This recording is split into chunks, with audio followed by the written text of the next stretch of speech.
The late autumn morning brought cold, drizzling rain to the Wehrmacht vehicle testing facility, located in the rolling countryside south of Munich.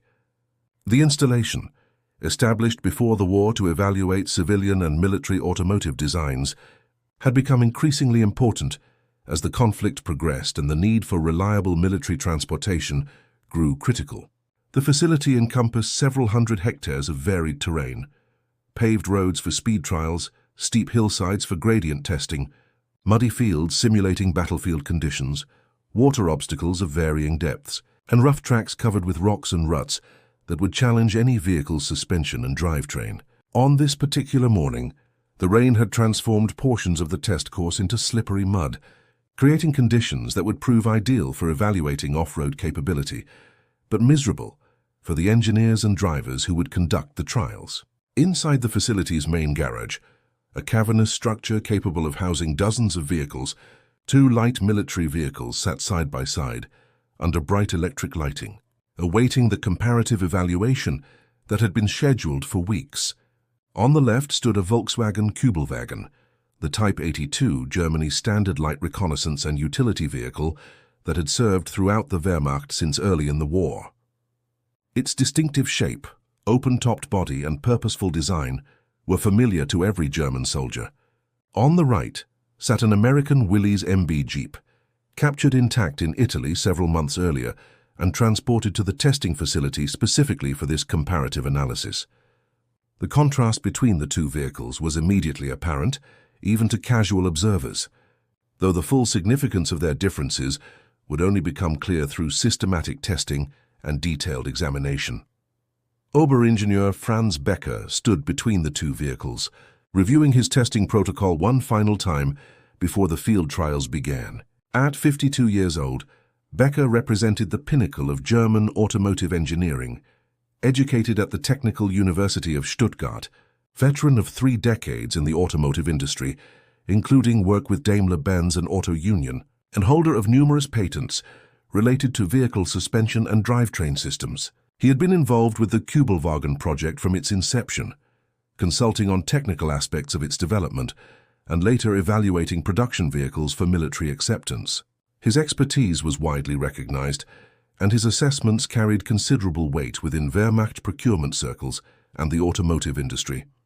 Beside him stood 3 other engineers: Hauptmann Ernst Kohler, a military liaison officer with engineering background who would provide operational perspective; Dr. Wilhelm Schneider, a specialist in automotive powertrains and transmission systems; and Lieutenant Otto Fischer, a young but talented mechanical engineer responsible for detailed measurement and documentation. 2 experienced test drivers completed the team: Feldwebel Hans Richter, who had driven Kubelwagens operationally in North Africa and Russia before being assigned to testing duties, and Unteroffizier Karl Weber, a skilled driver who would operate the captured American vehicle. The team had spent the previous 2 days conducting preliminary inspections of both vehicles, familiarizing themselves with their mechanical systems and preparing detailed test plans that would allow systematic comparison across multiple performance parameters. The captured Jeep had been thoroughly examined to ensure it was in proper operating condition, its systems checked and fluids verified. The Kubelwagen selected for comparison was a recent production example, representative of current manufacturing standards and incorporating the latest design refinements developed through years of operational experience. The comparative test protocol called for both vehicles to traverse an identical A course that would evaluate multiple aspects of off-road performance: climbing ability on steep, slippery slopes, stability and traction on uneven, rutted terrain, water fording capability through a stream crossing approximately half a meter deep, maneuverability on narrow forest tracks, and overall durability during sustained rough terrain operation. The course had been carefully designed to simulate conditions encountered during military operations, and similar testing had been conducted on numerous German vehicles over the years, providing baseline data for comparison.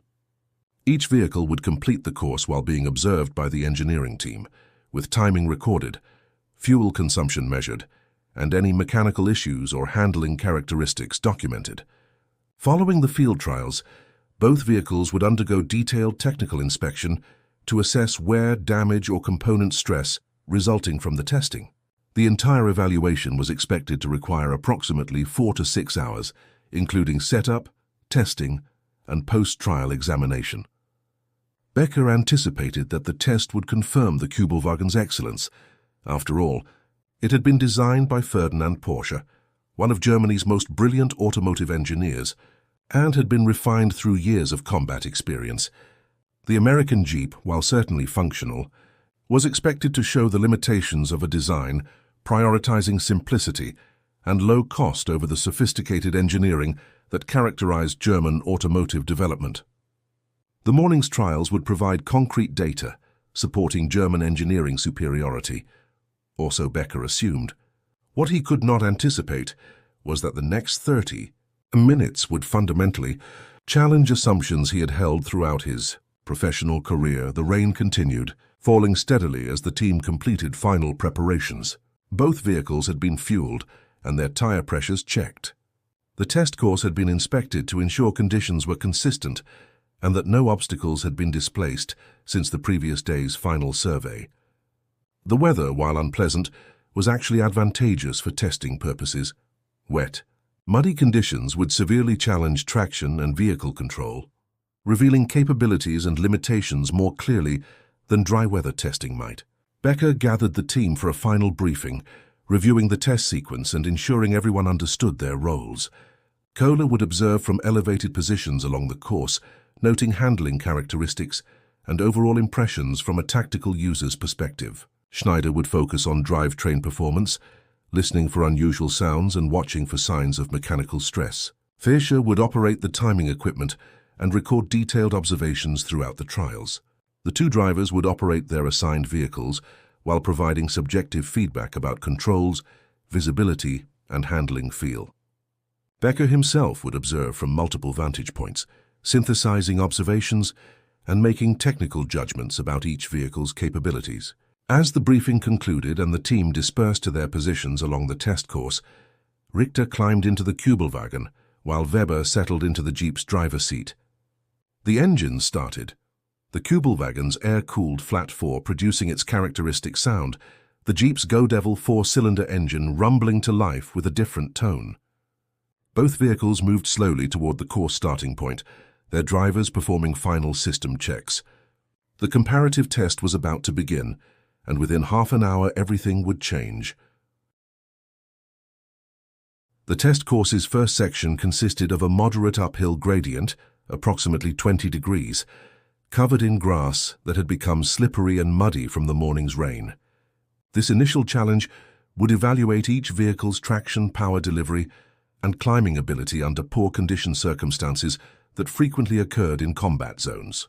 Becker signaled for the test to commence, and Richter guided the Kubelwagen forward, accelerating moderately as he approached the slope's base. The Volkswagen's design featured rear-engine placement, with the air-cooled engine positioned over the drive wheels, providing good weight distribution for traction. As the Kubelwagen began climbing, its narrow tires, designed to reduce ground pressure and improve flotation on soft surfaces, dug into the muddy slope. Richter maintained steady throttle, and the vehicle climbed competently, the engine's distinctive sound echoing across the testing ground as the flat four worked against the gradient.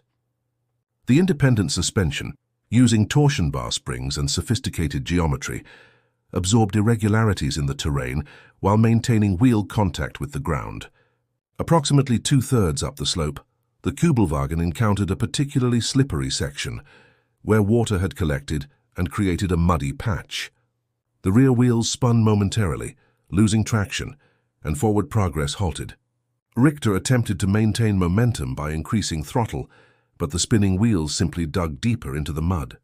After several seconds of futile effort, he backed down slightly and attempted a different line, angling across the slope rather than climbing straight up. This approach proved more successful, and the Kubelwagen completed the climb, though not without difficulty and not along the optimal direct path. The elapsed time from base to summit was 48 seconds, and the vehicle had consumed noticeably more fuel than anticipated due to the wheel spin and increased throttle required. Weber, observing the Kubelwagen's performance, prepared the Jeep for its attempt at the same section. He engaged the four-wheel drive system, a simple lever that mechanically locked the front wheels to the drivetrain, and selected low-range gearing for maximum torque multiplication. These features were built into the Jeep's design as standard equipment, requiring no special preparation or modification. The transfer case's two-speed gearing provided both normal and low ranges, with the low range multiplying engine torque substantially for severe off-road conditions. As Weber approached the slope and began climbing, the difference was immediately apparent. All four wheels drove simultaneously, distributing traction across the entire vehicle rather than relying solely on rear-wheel drive. The Jeep's tires, slightly wider than the Kubelwagen's and featuring aggressive tread patterns, bit into the muddy surface with authority. When the vehicle reached the slippery section that had challenged the Kubelwagen, the four-wheel drive system allowed continued progress. If one wheel lost traction momentarily, the other three maintained forward momentum. Weber maintained steady, moderate throttle without the wheel spin that had afflicted the German vehicle, and the Jeep climbed the slope in a direct line without requiring course deviation.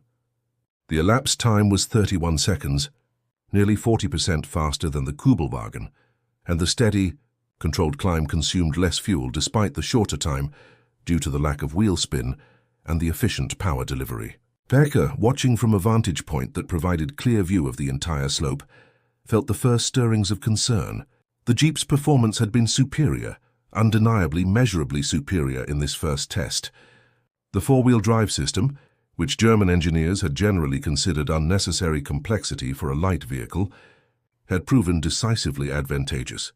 The second test section featured rough, uneven terrain covered with rocks, ruts, and irregular surface contours that would challenge suspension systems and test structural integrity. Both vehicles would traverse a 200-meter section at moderate speed, while observers noted handling characteristics, ride quality, and any signs of mechanical stress.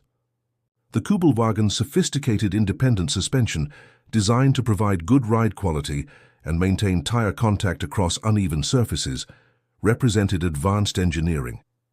Each wheel could move independently, allowing the suspension to absorb irregularities without transmitting excessive shock to the vehicle structure or occupants. Torsion bars provided the springing medium, round steel bars that twisted to absorb energy, offering consistent spring rates and compact packaging compared to traditional leaf springs.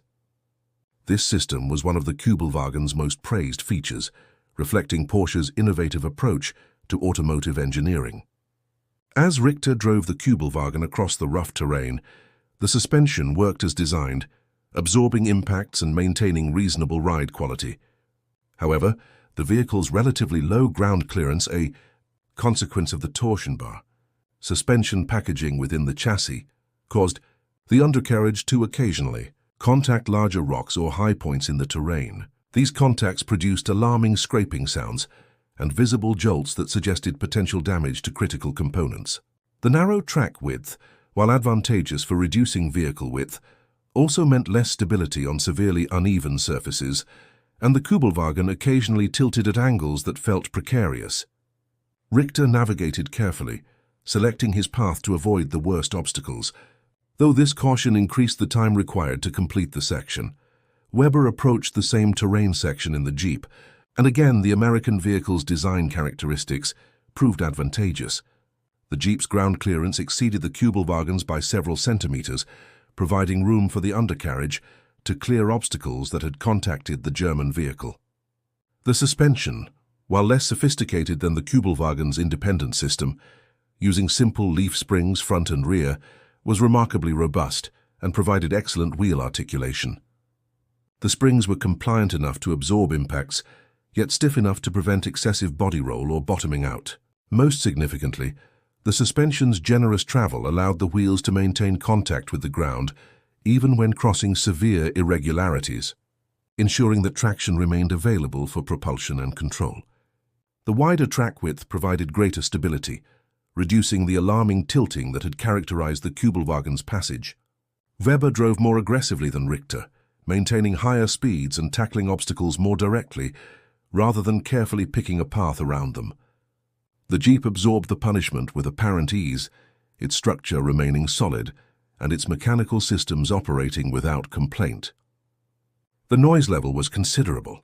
The simple suspension transmitted more harshness to the occupants than the Kubelwagen's refined system, but there were no concerning sounds suggesting damage or mechanical distress. The time required to traverse the section was substantially shorter than the Kubelwagen's, and the Jeep had done so while subjecting itself to more severe treatment. Schneider, listening intently to the Jeep's drivetrain sounds and watching for signs of stress, could detect nothing worrying despite the aggressive driving and rough conditions. The American vehicle was proving not only more capable, but also more durable than its German counterpart.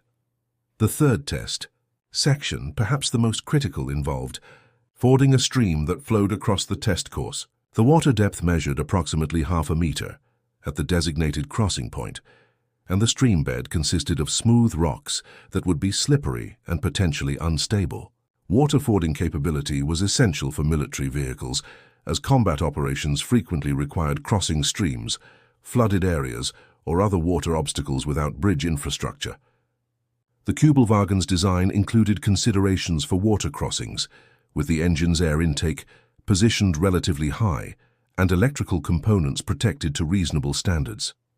However, the vehicle's low ground clearance meant that water would reach well up the body sides during any significant fording operation. Richter approached the stream cautiously, aware that flooding the engine or drowning electrical systems could end the test prematurely. As the Kubelwagen entered the water, the stream's current and the slippery rocks immediately challenged control.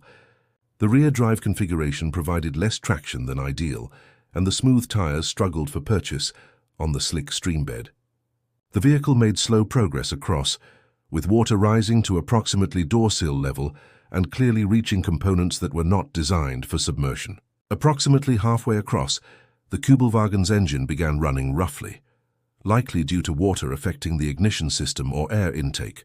Richter increased throttle to maintain momentum, and the vehicle completed the crossing, but it emerged with the engine sputtering and clear signs that water intrusion had affected multiple systems. The crossing had taken 55 seconds and had resulted in concerning mechanical symptoms that would require investigation. Weber and the Jeep approached the same water obstacle, and once again the American design demonstrated superior capability. The Jeep's higher ground clearance meant water reached only to mid-door level, rather than the door sills. The waterproofing of critical electrical components was more thorough, reflecting the vehicle's design for amphibious capability and severe condition operation. Most critically, the four-wheel drive system provided traction across all four wheels, allowing much better control and forward progress despite the slippery stream bed. Weber drove confidently through the water, maintaining steady progress without the wheel spin and loss of control that had plagued the Kubelwagen. The Jeep emerged on the far bank after only 33 seconds, its engine running smoothly without any signs of water intrusion or mechanical distress. The vehicle immediately proceeded to the next test section without requiring any recovery time or system checks. The performance gap between the two vehicles had grown with each successive test, and the 30-minute field trial was revealing truths that Becker found increasingly difficult to dismiss or rationalize.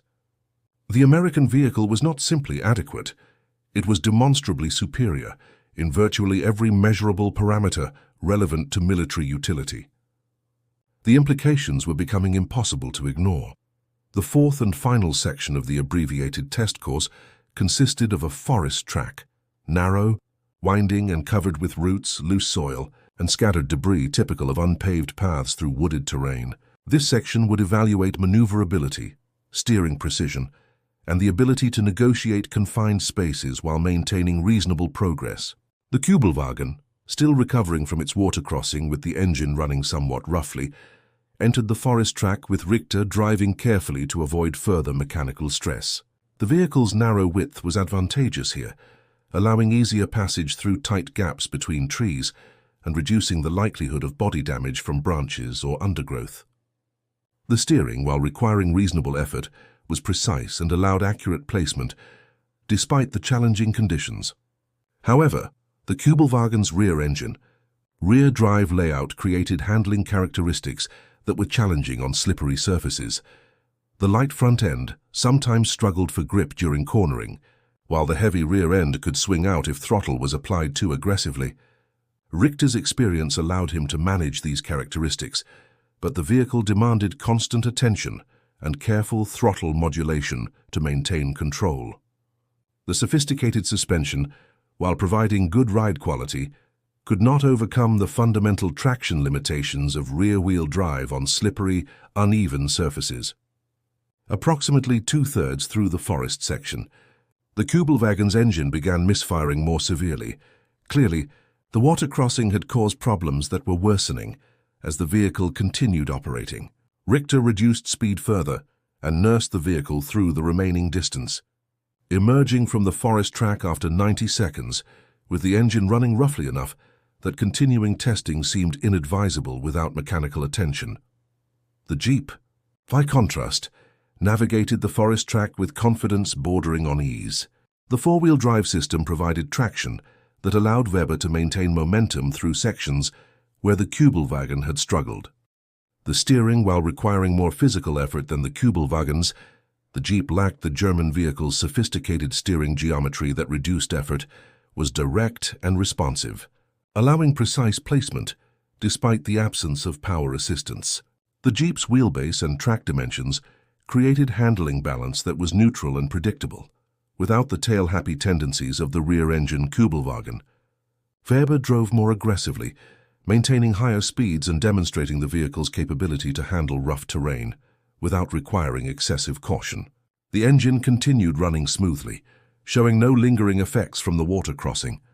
The Jeep completed the forest track section in 62 seconds, nearly 30% faster than the Kubelwagen, despite the German vehicle's narrower width advantage. As Weber drove the Jeep back to the starting point, where the team would gather for discussion, Becker stood in the rain, his notebook increasingly damp, his mind processing observations that challenged fundamental assumptions about automotive engineering and design philosophy. The field trial had lasted just over 30 minutes from the Kubelwagen's first climb attempt to the Jeep's emergence from the forest track, and those 30 minutes had demonstrated American superiority across virtually every relevant metric. The team assembled in a covered observation area where they could review findings while remaining relatively dry. Richter provided his driver's perspective on the Kubelwagen's performance, noting the handling challenges, the traction limitations of rear-wheel drive, the problematic water crossing, and the engine issues that had developed. Weber shared his impressions of the Jeep, emphasizing its ease of operation, the confidence inspired by four-wheel drive, the robust feel of its mechanical systems, and the absence of any concerning symptoms despite aggressive driving across severe terrain. Kohler, from his military user's perspective, noted that the Jeep had consistently demonstrated superior capability in conditions typical of combat operations: mud, water, rough terrain, confined spaces. Schneider reported his observations of drivetrain performance, acknowledging that the Jeep's simpler mechanical systems had proven more reliable under stress than the Kubelwagen's more sophisticated components. Fischer presented his timing data and comparative measurements, documenting the performance gap that had emerged across every test section. The numbers were undeniable. The Jeep had been faster, more capable, and more reliable throughout the 30-minute trial. Becker listened to each team member's input, his engineering mind seeking explanations or mitigating factors that might soften the stark reality of what they had witnessed. Perhaps the Kubelwagen was not fully representative due to the water-induced engine problems. Perhaps different weather conditions or a different course design would yield results more favorable to the German vehicle. But even allowing for these possibilities, the fundamental performance gap remained clear and significant. The discussion turned inevitably to understanding why the Jeep had performed so decisively better than the Kubelwagen. The four-wheel drive system was obviously central. Distributing traction across all four wheels, rather than only two, provided enormous advantages in low-traction conditions typical of off-road operation. German engineers had generally avoided four-wheel drive for light vehicles, viewing it as unnecessary complexity, additional weight, and increased manufacturing cost. The Americans had apparently decided that these disadvantages were acceptable trade-offs for the capability advantages that four-wheel drive provided. The Jeep's design also prioritized ground clearance and suspension travel over ride comfort or sophisticated engineering. Its leaf spring suspension was crude compared to the Kubelwagen's torsion bar system, but it was robust, simple, and provided the wheel articulation necessary for maintaining traction across uneven terrain. The higher ground clearance, while making the vehicle taller and potentially less stable at high speeds, proved essential for navigating rocky terrain and fording water without damage or mechanical problems. Every design choice evident in the Jeep reflected prioritization of capability and durability over refinement and comfort. The Kubelwagen, conversely, showed Porsche's emphasis on sophisticated engineering solutions.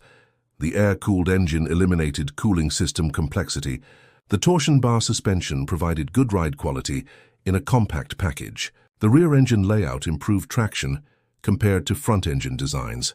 These were clever, elegant engineering solutions, but they had been optimized for different priorities than the simple, robust effectiveness that characterized the American vehicle. Becker found himself confronting an uncomfortable realization that extended far beyond the specific comparison between two light vehicles. The Jeep represented a fundamentally different approach to military equipment design, one that prioritized capability, simplicity, and manufacturability over the technical sophistication and engineering elegance that German culture valued. The American vehicle was not a better piece of engineering in the traditional sense. It was cruder, less refined, less sophisticated. But it was more effective for its intended military purpose, and crucially, its simple design philosophy made it far easier to manufacture in large quantities. Intelligence reports suggested American factories were producing Jeeps at rates exceeding German light vehicle production by factors of 5 or 10 to 1. The Kubelwagen was arguably a superior piece of automotive engineering from a technical perspective, but Germany was producing perhaps 15 to 20,000 per year, while America manufactured over 200,000 Jeeps annually.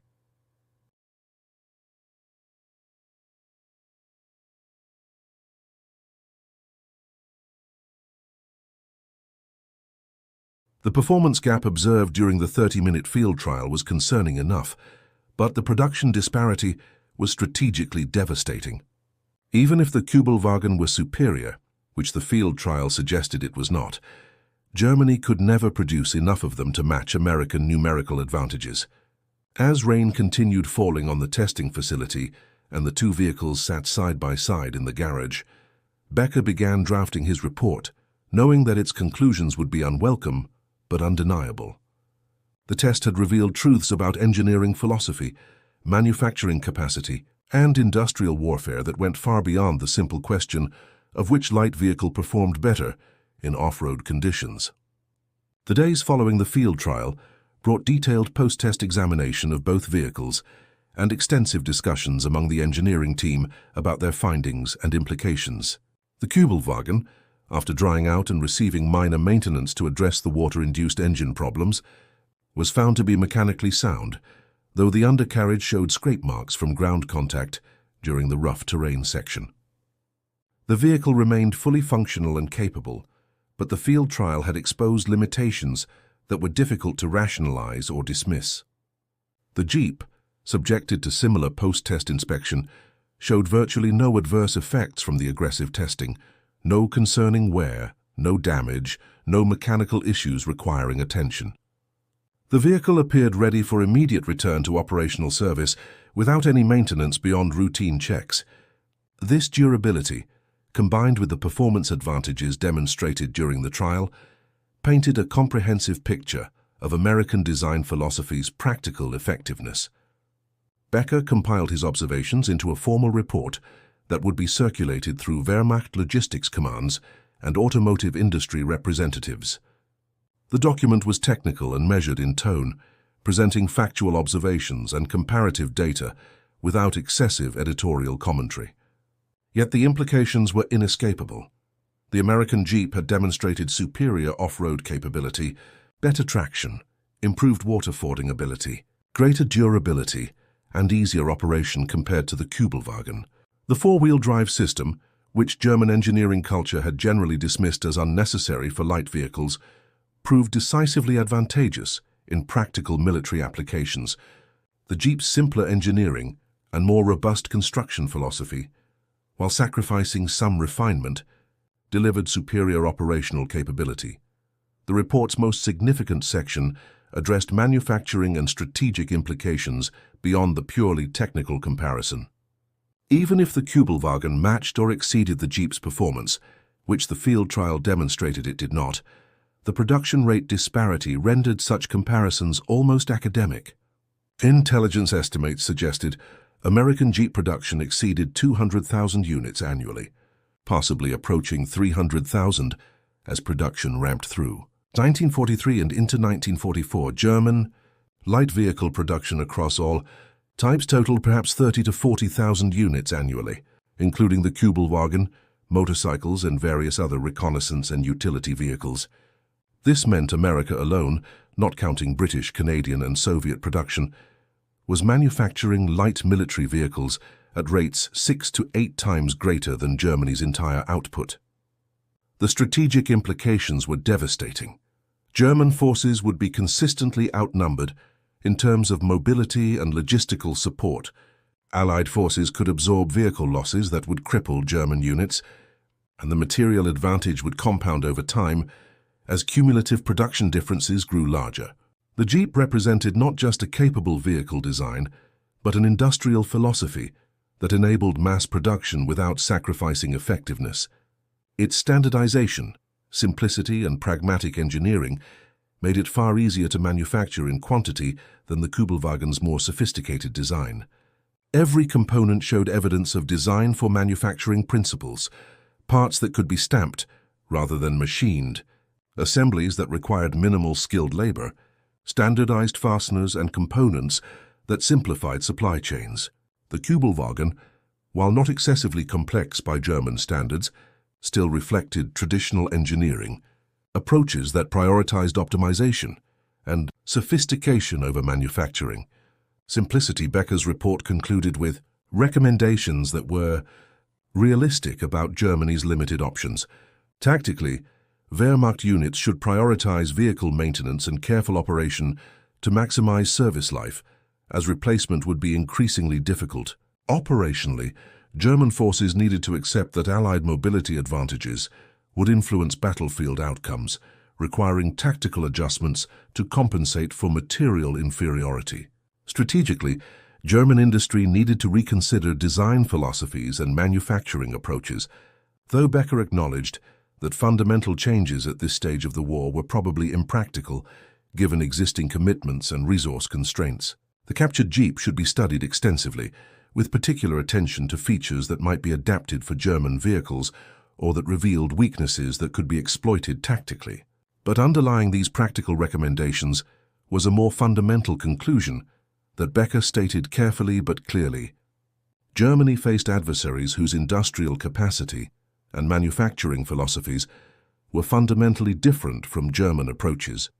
And in a war of industrial attrition, these differences were proving decisive, regardless of German engineering sophistication or tactical excellence. The 30-minute field trial had been a microcosm of a larger strategic reality. American industrial pragmatism was defeating German engineering refinement through sheer effectiveness and overwhelming production capacity. As Becker submitted his report through proper channels, he understood that its reception would be mixed. Some readers would appreciate the honest assessment and practical observations. Others would resist conclusions that challenged cherished assumptions about German technological superiority. Many would simply file the report among countless other assessments documenting various aspects of Germany's deteriorating strategic position. The captured Jeep remained at the testing facility for several additional weeks, undergoing more detailed examination and providing opportunities for other engineers and military personnel to study its design and operation. Eventually, it was transferred to another facility for further analysis, though by that point most useful intelligence had already been extracted. The Kubelwagen continued its role as the Wehrmacht standard light vehicle, serving adequately in its intended roles despite the limitations revealed by the comparative test. German automotive engineers continued working on vehicle development programs, though resource shortages and strategic bombing increasingly constrained their efforts. The war continued its grinding progression, with material factors playing increasingly decisive roles as tactical brilliance became insufficient to overcome numerical and industrial disparities.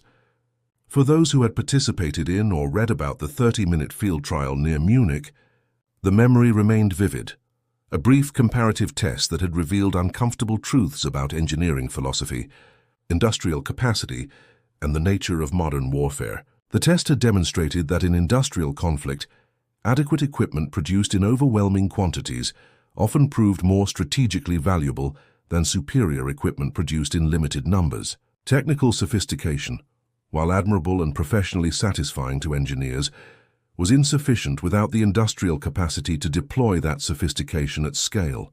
The Jeep's simple effectiveness had defeated the Kubelwagen's sophisticated engineering, and that defeat carried implications far beyond two light vehicles on a muddy test course.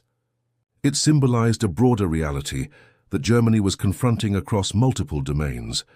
American industrial capacity, applied with pragmatic efficiency rather than engineering perfectionism, was producing military equipment in quantities that German industry simply could not match. The 30 minutes that had shattered German confidence during that rainy autumn field trial were merely a small, specific manifestation of strategic truths that would ultimately determine the war's outcome, regardless of individual battles or tactical successes. The test had ended, but its lessons would resonate long after the vehicles returned to their respective parking spaces and the engineers moved on to other projects, carrying with them knowledge they wished they didn't possess, but could not ignore.